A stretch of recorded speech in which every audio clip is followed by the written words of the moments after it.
itu mohon maaf Bunda telah menyita waktunya. Mohon kesediaan sebentar. Perkenalkan sebelumnya saya Dede Kadarusman, saya dari SMP Negeri 1 Ciranjang, kebetulan CGP Angkatan 8 dari Kabupaten Cianjur. Saya ada tugas kami ini ada tugas yang harus dilaksanakan di modul 3.1 ini terkait dengan mewawancara 2 atau 3 kepala sekolah. Untuk itu mohon kesediaannya Bunda untuk bersedia ini gitu. Terkait dengan ini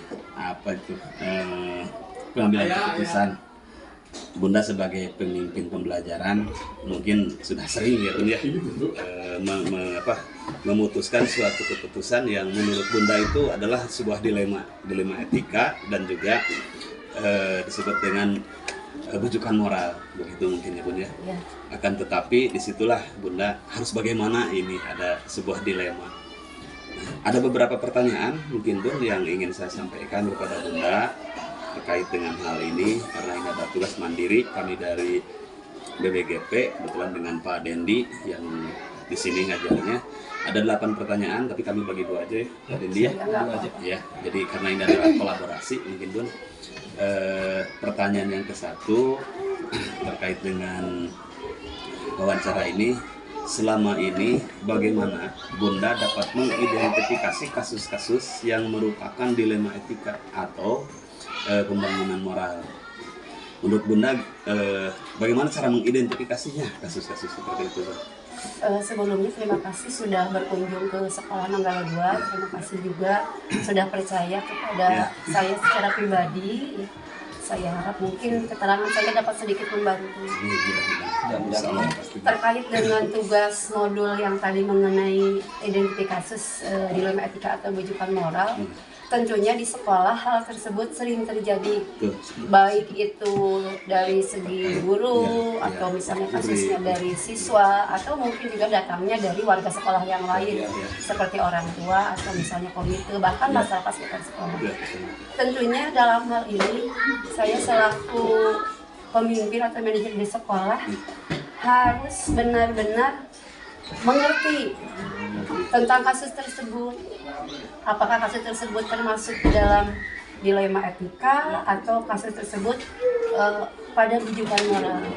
Tentunya di situ diperlukan kedewasaan berpikir, ketepatan bertindak, dan ketepatan juga mengambil keputusan. Nah, sebagai pemimpin hal tersebut memang memerlukan kejelian mengenai kasus tersebut. Nah, tentunya untuk menghadapi hal tersebut saya harus mengidentifikasi terlebih dahulu kasusnya. Apakah kasus ini melanggar hukum atau tidak? Apakah kasus ini melanggar norma-norma yang berada di masyarakat?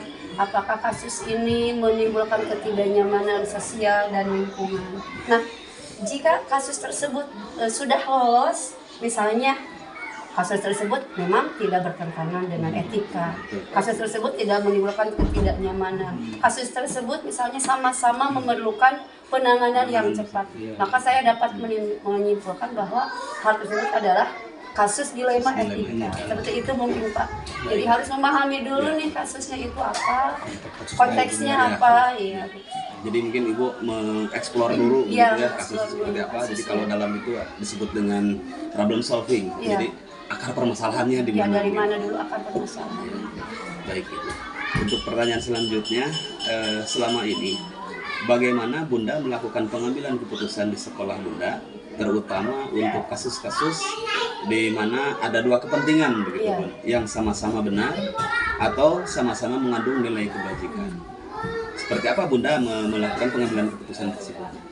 Kalau memang kasusnya terjadi seperti itu, kasus dilema etika, tentunya akan sangat berat bagi saya gitu ya. Itu masalahnya, Bun. Nah, di sana diperlukan tadi kedewasaan ya, kedewasaan berpikirnya. Jangan sampai keputusan yang saya ambil itu merugikan salah satu pihak. Tetapi keputusan tetap harus diambil. Hanya mungkin saya akan melihat apakah kepentingannya itu ya satu kasusnya untuk perorangan, kasus yang lainnya untuk orang banyak. Jadi dilihat kemanfaatannya dulu, individu atau kelompok. Apakah tadi kasusnya tersebut tingkat kebenarannya gitu ya, yang pasti walaupun sama-sama benar, tetap harus ada yang pilihannya. Apakah ada kesetiaan di dalamnya, apakah ada rasa keadilan di dalamnya, apakah ada belas kasihan, atau dampaknya apabila saya mengambil kasus yang satu, apakah dampaknya itu berdampak lebih merugikannya lebih banyak madorotnya atau keuntungannya. Maka di sana saya harus pintar-pintar ini skala prioritasnya. Satu, skala prioritas, kedua dampaknya, yang ketiga adalah kemadorotannya, apakah ini merugikan atau tidak, walaupun keduanya sama-sama benar. Baik, pertanyaan berikutnya, Bunda kan sebagai pemimpin pembelajaran di SD Nanggala 1 ini, selanjutnya langkah-langkah atau prosedur seperti apa sih yang biasa nih Bunda lakukan untuk selama ini? Tadi kan sudah melaksanakan, Bunda kalau saya lihat sudah melaksanakan 4 paradigma, 3 prinsip, dan 9 langkah-langkah yang sudah Ibu Bunda sudah melaksanakan. Nah, sementara prosedur seperti apa sih yang Bunda lakukan selama ini? Prosedurnya seperti tadi yang saya bilang, bahwa di samping pengambilan keputusan itu memerlukan keputusan yang benar, mungkin saya juga akan kembalikan dulu ke suara hati